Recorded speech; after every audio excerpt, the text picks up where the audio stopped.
Today we will be going to start the concept of slab. एक एक चीज को समझेंगे कि स्लैब का मतलब क्या होता है और स्लैब को डिजाइन कैसे करते हैं, और फिर स्लैब के अंदर कुछ टेक्निकल वर्ड्स और टेक्निकल कंसेप्ट है, उनका मतलब क्या होता है। ठीक है, सबसे पहले मेरे पास नाम आता है स्लैब। हिंदी में अगर मैं इसको कहूं तो लेंटर के नाम से बेसिकली हिंदी में इसको जाना जाता है। आप लोगों ने हर जगह देखा होगा, आपके पास ये कॉलम है, ये कॉलम है, कॉलम के ऊपर बीम है, यहाँ पे भी एक बीम है, और इस बीम से इस बीम को कनेक्ट किया जाता है छत के द्वारा। छत कह लो, फ्लोर कह लो, टेरेस कह लो, जो आपको कहना है कह लो, लेकिन टेक्निकली हिंदी भाषा में लेंटर कहा गया, जो जनरल भाषा है, और अंग्रेजी में इसको स्लैब बोला। ठीक है, स्लैब की मैं बात करूं तो स्लैब दो तरीके से हम लोगों ने देखी। One is known to be as the one way slab और another one is known to be as the two way slab. ये वन वे और टू वे हमने इसको कहा क्यों है ये समझ। आप सबको ये तो पता है, ये मान लीजिए आपका एक स्ट्रक्चर है, कोई भी है, अगर आप इस स्ट्रक्चर पे लोडिंग डालते, डेफिनेटली मैं ये कह सकता हूं कि लोड डालने के बाद ये स्ट्रक्चर इस तरीके से मुड़ने वाला है, पक्का मुड़ने वाला है, और इसी मुड़ाव को अंग्रेजी भाषा में हम लोग कहते हैं बेंडिंग। यहां पर भी एक कंसेप्ट यूज होता है जिसको कहते हैं इफेक्टिव शब्द। इफेक्टिव का मतलब समझ, मान लीजिए आपका ये एक स्ट्रक्चर है, अब की बार ये स्ट्रक्चर ऐसा नहीं है, अब की बार ये स्ट्रक्चर ऐसा है। कहने का मतलब यहां पर भी फिक्स है, यहां पर भी फिक्स है। बोले तो ये कॉलम जा रहे हैं दोनों तरफ, या दीवार जा रही है, आपके ये दीवार और कॉलम के अंदर फिक्स है। अब आप ऐसा देखोगे, जब आप इसके ऊपर लोड डालोगे ना, तो लोड डालने के बाद ये यहां से नहीं मुड़ेगा कभी भी, ये ऐसे मुड़ेगा थोड़ा सा। ये कुछ पोर्शन तक तो बिल्कुल स्ट्रेट रहेगा, पोर्शन तक मुड़ेगा ही नहीं, उस फिक्स पोर्शन से थोड़ी दूर से मुड़ना स्टार्ट होगा। ऐसा होता है प्रैक्टिकली। ठीक है, अब ये जो लेंथ है, जिस लेंथ के करस्पॉन्डिंग आपको टोटल डिफ्लेक्शन देखने को मिल रही, मैंने क्या कहा, इसी पर्टिकुलर लेंथ में आपको डिफ्लेक्शन देखने को मिल रही है, क्योंकि इससे बाहर बीम डिफ्लेक्ट नहीं हो रहा, इससे बाहर भी बीम डिफ्लेक्ट नहीं हो रहा, कुछ ही पोर्शन में डिफ्लेक्ट हो रहा है। वो डिफ्लेक्शन को अगर मैं कहूं तो मैं ये कह सकता हूं, this is the load effect. आपका लोड करके आ रहा है, आपके स्ट्रक्चर को मोड़ रहा है, और ये आपके लोड के कारण स्ट्रक्चर मुड़ रहा है। तो मैं जिस लेंथ के अंदर स्ट्रक्चर मुड़ता है, उस लेंथ में कहता हूं लोड का इफेक्ट आया है। आया है, आपको देखने से वही पता लग रहा है। तो इसी पर्टिकुलर लेंथ को, जिस लेंथ में लोड का इफेक्ट आता है, उसको हम लोग नाम देते हैं इफेक्टिव लेंथ। मेरी बात आपको समझ में आई? पक्का? तो इफेक्टिव लेंथ क्या है वो चीज क्लियर है आपको? आपने लोड डाला, लोड डालने पर जितनी लेंथ में वो स्ट्रक्चर आपका मुड़ा, उस लेंथ को इफेक्टिव लेंथ का नाम दिया। ठीक है, ये डिजाइन करने में काम आती है, हम देखेंगे इसको भी। अब मेरी बात आती है यहां से समझने में कि आप लोगों को ये वन वे और टू वे का असली मतलब क्या है, इसको क्लियर करना है।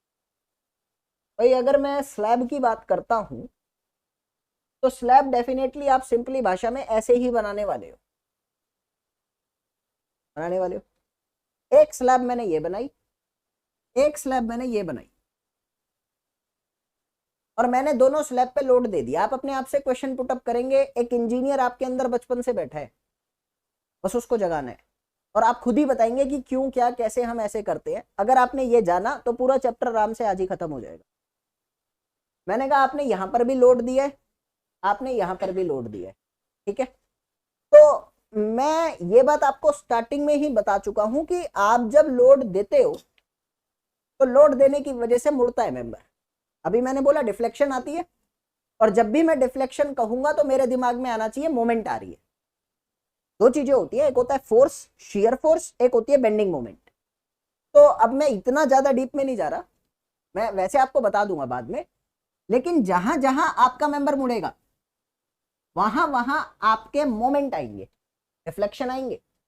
मैंने आपको कहा यहां पर भी डिफ्लेक्शन आने के चांस है, यहां पर भी डिफ्लेक्शन आने के चांस है, और जब जब आपके मेंबर में डिफ्लेक्शन आएगा तब तब आपके मेंबर में मोमेंट आएगा। दुविधा तो नहीं आ रही शब्द को पकड़ने में? अब बात को समझना जो मैं कहना चाह रहा हूं। मैंने आपको कहा इधर आपकी ये तो मान लो लेंथ हो गई, ये मान लो आपकी ब्रेड्थ हो गई, this is B, this is L, and I am particularly observing, मैं यहां पर देख रहा हूं स्पेसिफिक कि आपकी लेंथ ब्रेड्थ से बहुत बड़ी है, और यहां पर आपकी लेंथ आपकी ब्रेड्थ के लगभग बराबर है, लगभग बराबर है। अब मेरी कॉमन सेंस क्या कहती है कि भाई जो लंबा होता है ना, एक बात ध्यान रखना, जो बहुत लंबा होता है ना वो जल्दी झुक जाता, होता ही नहीं होता, पक्का होता है। अब खली को मुक्का मारो, खली गिर गया तो उठ नहीं पाता, और मुड़ गया तो सीधे होने में बहुत टाइम लेता है। मैंने आपको कहा कि अगर आप यहां पर लोड डाल रहे हो, दोनों ही चीजें लगभग साइमल्टेनियसली सी है, एक जैसी है, एक जैसी होने की वजह से मैं ये कह सकता हूं कि जरूरी थोड़ी है यही की तरफ मुड़ेगा, ऐसा भी तो हो सकता है यहां भी तो मुड़ेगा, यानी आपकी बेंडिंग मोमेंट दोनों डायरेक्शन में आ सकती है, बात समझ लो, आ रही है। तो मैंने यहां पर कहा सिंपल सी भाषा में, आपकी मोमेंट दो डायरेक्शन में आ सकती है, एल डायरेक्शन में भी आ सकती है, बी डायरेक्शन में भी आ सकती है, और यहां पर आप कॉमन सेंस लगाओ। मैंने आपको एग्जांपल दिया, हमेशा यही देता हूं मैं तो, ये काला पोर्शन है, लोड लगाया, कुछ हुआ, ये बड़ा पोर्शन है, लोड लगाया तो आप देखोगे मुड़ जाएगा, लंबाई बड़ी तो मुड़ सकता है।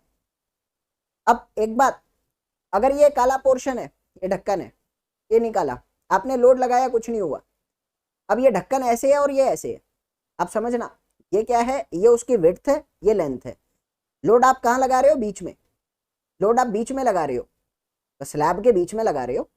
आप मेरे को एक बात बताओ कि छोटा पोर्शन मुड़ेगा कि बड़ा पोर्शन मुड़ेगा, प्रैक्टिकली बोलना है आपको, ऑब्वियसली बड़ा, और सारा का सारा जब बड़ा पोर्शन मुड़ जाएगा तो क्या छोटे पोर्शन को मुड़ने की जरूरत पड़ेगी, नहीं पड़ेगी। छोटा कब मुड़ेगा, जब बड़ा भी नहीं मुड़ रहा तो छोटा भी मुड़ने की कोशिश करेगा, लेकिन अगर बड़े ने ही सारा कुछ ले लिया तो छोटे तक तो गया ही नहीं, और अगर छोटा नहीं मुड़ा तो लोड का इफेक्ट तो एक ही तरफ आ रहा है, पक्का आ रहा है कि नहीं आ रहा।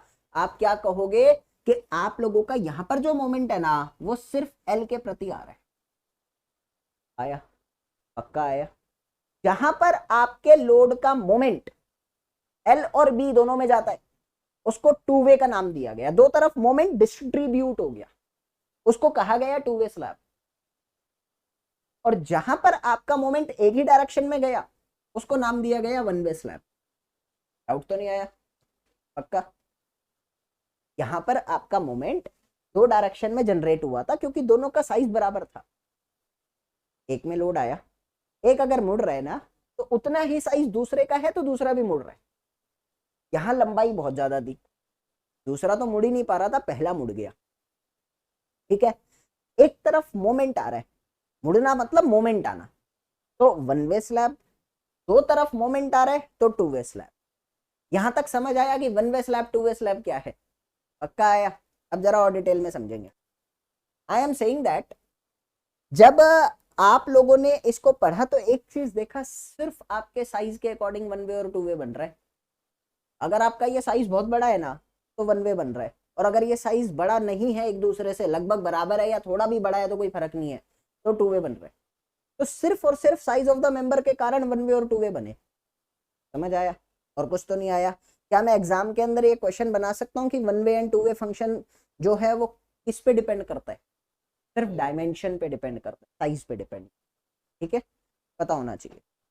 तो अभी अगर मैं टू वे सिस्टम की बात करता हूं ना, तो टू वे सिस्टम के लिए आपको याद रखना है कि आपका एल बाई बी रेशियो जो है वो दो से छोटा या उसके बराबर रहना चाहिए। अगर एल बाई बी रेशियो दो से बड़ा हो गया तो यू विल ऑब्जर्व, फिर तो ये बहुत लंबा हो जाएगा, और ज्यादा लंबा हो गया तो झुक जाएगा, तो लोड का इफेक्ट यही आएगा, मोमेंट एक तरफ आएगा। अगर दो या दो से कम पे है ना तो दोनों तरफ मोमेंट चले जाता है, उसको कहते हैं टू वे स्लैब। यहां तक क्लियर है, डाउट तो नहीं है, समझ आ रहा है अच्छे से। नींद किसको आ रही है, चलो तो वो आ रही। अभी ध्यान से सुनना, आपने कहा स्लैब के अंदर मोमेंट आया, मैंने आपको स्टार्टिंग में बताया था अगर स्लैब मुड़ती है, बीम मुड़ता है तो नीचे टेंशन आता है, आता है। उस टेंशन को झेलने के लिए सरिया देते हो कि नहीं देते, पक्का देते हो। क्वेश्चन समझना, आपके पास क्वेश्चन है कि सरिया आप कहां और कौन सी डायरेक्शन में देने वाले हो। मैंने कहा वन वे स्लैब की बात करते हैं। कौन सा सरिया दे रहा हूं, मेन रीइंफोर्समेंट। जो सरिया होता है ना उसको रीइंफोर्समेंट कहते हैं, आपको भी पता है। तो मैंने कहा वो सरिया वन वे स्लैब के अंदर कहां देना चाहूंगा आपके अकॉर्डिंग। आप ज्यादातर यही कहोगे कि जो सरिया है ना वो हम लोग उसी डायरेक्शन में देंगे जहां पे मुड़ रहे हैं। पक्का दोगे? सुनो, आपके अकॉर्डिंग तो सरिया ऐसे देना चाहिए, फिर ये एक सरिया आ गया, ये एक सरिया आ गया, ये एक सरिया आ गया, ऐसे सरिया आनी चाहिए।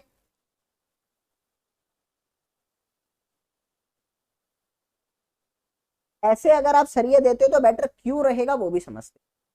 भाई इसने कहा कि सरिया ऐसा ना देकर छोटे उस पे देते हैं, but according to the condition ज्यादातर दिमाग में आ सकता है कि जब यहां पर मोमेंट है तो सरिया ऐसे देना चाहिए। ठीक है, तो ऐसे सरिया हम कभी नहीं देंगे। क्यों नहीं देंगे समझते हैं। मैं चाहता क्या हूं, मेरा एम क्या है वन वे स्लैब को लेकर। एम, मेरा उद्देश्य ये है कि जो स्लैब मुड़ रही है ना उसको मुड़ने से रोक दूं। अगर मैं स्लैब को मुड़ने से रोक देता हूं तो मैं सेफ हूं, अगर मैं स्लैब को मुड़ने देता हूं ना तो मैं घाटे में हूं। और मेरा ये उद्देश्य ज्यादा सक्सेसफुल जब होगा जब मैं स्लैब के नीचे सपोर्ट दे दूं। सपोर्ट समझते हो? पक्का?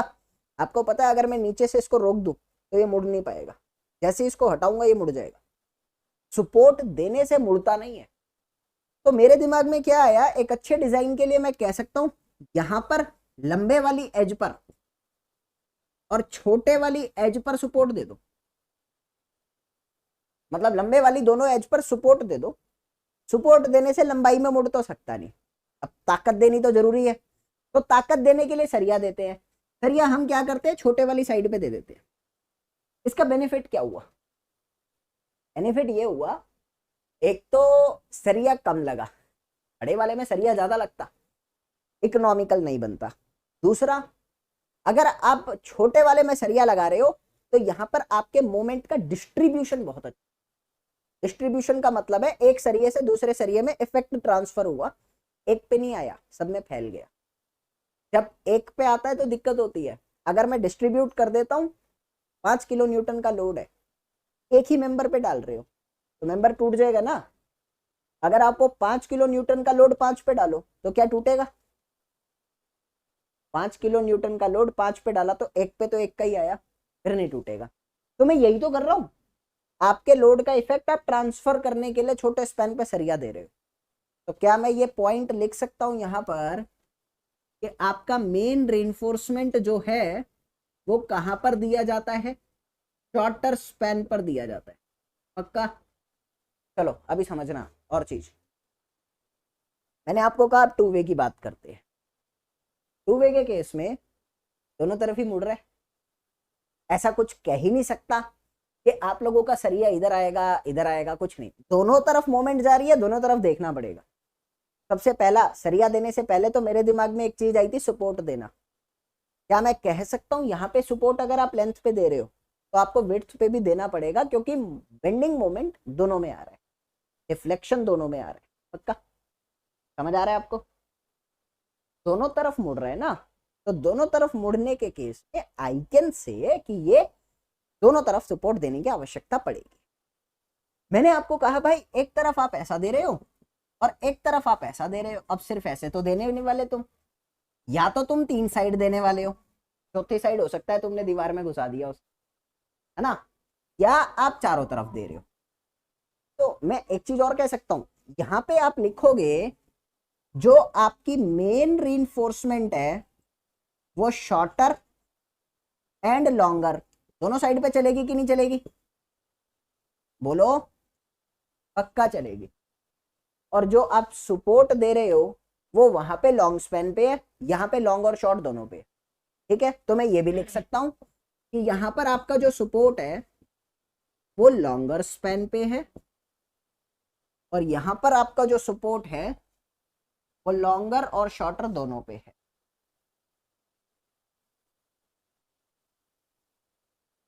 लॉन्ग एंड शॉर्ट दोनों पे खेल खेल रहा है। तो ये बेसिकली टू वे और वन वे का डिफरेंस है। क्यों हमने टू वे और वन वे इसको बोला और एक्चुअली में क्या इसकी क्लासिफिकेशन है। तो पूरा खेल हमने टू वे और वन वे का समझा। मैं ये उम्मीद करता हूँ आपको समझ आ गई। Right it. हमने ये जाना वन वे स्लैब क्या होता है, हमने ये भी जाना वन वे स्लैब में मोमेंट के करस्पॉन्डिंग रीइंफोर्समेंट कैसे दिया जाता है। सस्ता भी बना रहे ताकि सपोर्ट तो लंबे वाली पे दे दिया, सरिया छोटे वाली पे दे दिया, कुछ फायदे नजर आए। टू वे स्लैब के अंदर हमने सरिये दोनों तरफ दिए, पक्का दिए। थोड़ा मैं बना के आपको दिखा देता हूँ ताकि डिफरेंशिएट आराम से कर सकें।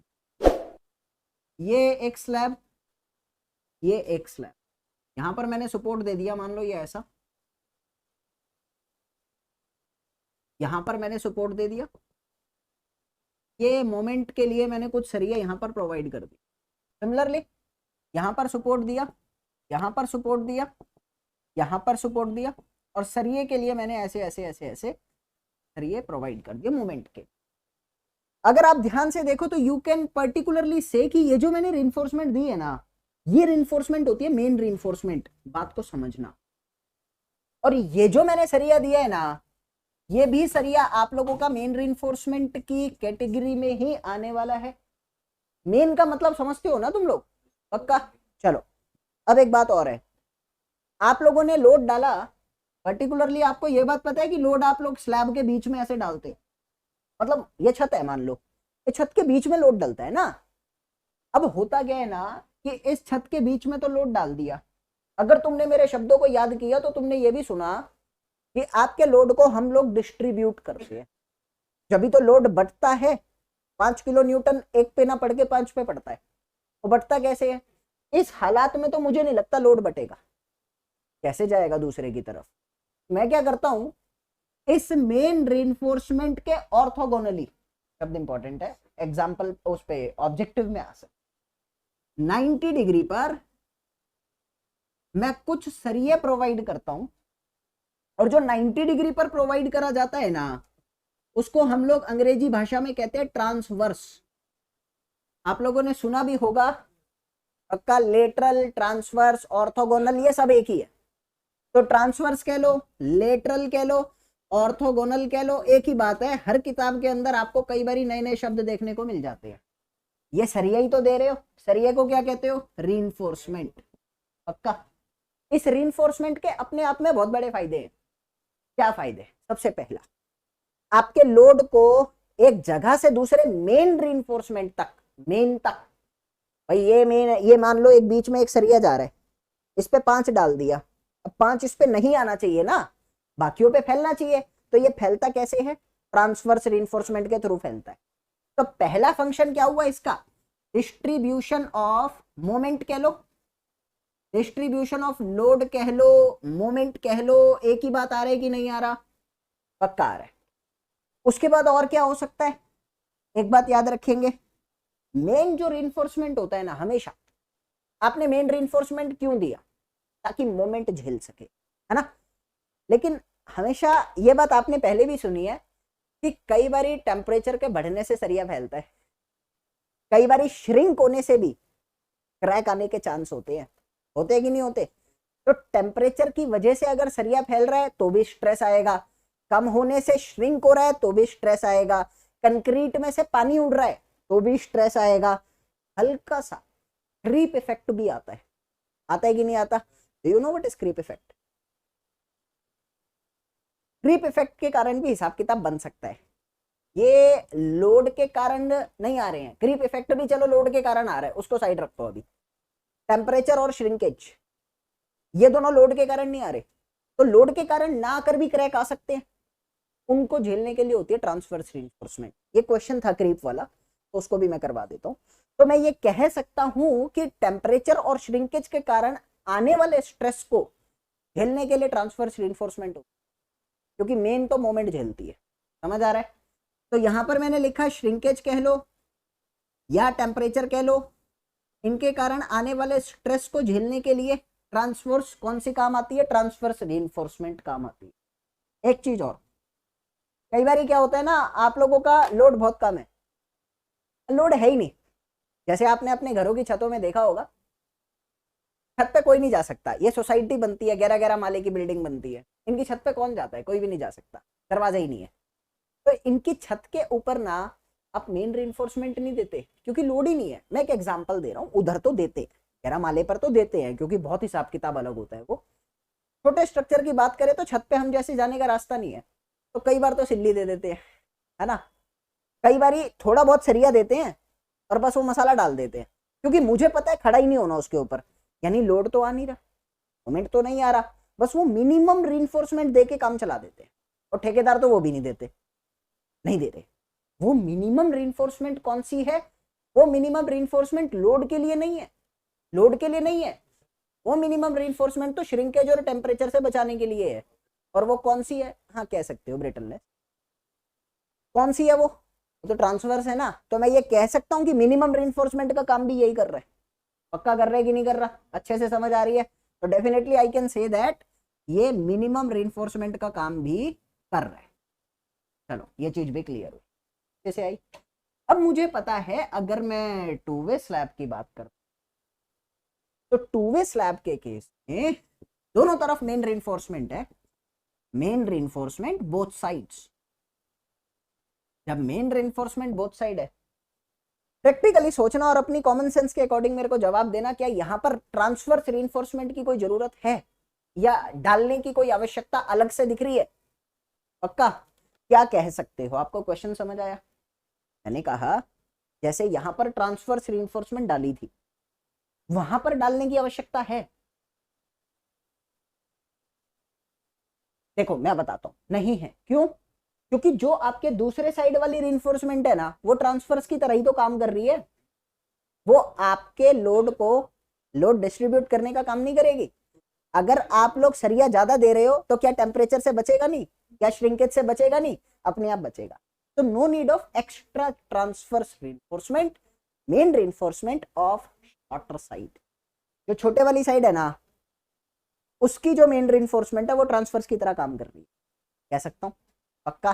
चलो तो definitely what I need to say, no need of transfers reinforcement. आपको यहां पे किसी भी तरह की रीइंफोर्समेंट एक्स्ट्रा में देने की आवश्यकता नहीं है। Main reinforcement act as transverse reinforcement. चलो इसमें भी आपको कोई दिक्कत आई नहीं है। अब बात को समझेंगे। अब आती है कि मोमेंट कैसे जनरेट होता है या डिफ्लेक्शन कैसे आता है, बस उतना सा। वैसे अगर अक्सर आप देखो ना, तो बेंडिंग मोमेंट डायग्राम ही कुछ स्ट्रक्चर का डिफ्लेक्शन डायग्राम देता है।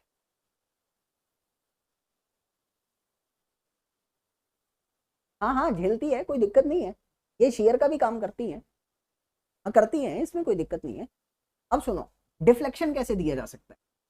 अगर मैं डिफ्लेक्शन की बात करता हूँ, यानी बीम आपका मुड़ता कैसे है, या डिफ्लेक्शन जो आती है ना, हमेशा याद रखना डिफ्लेक्शन और कुछ नहीं होता, मोमेंट डायग्राम ही होता है।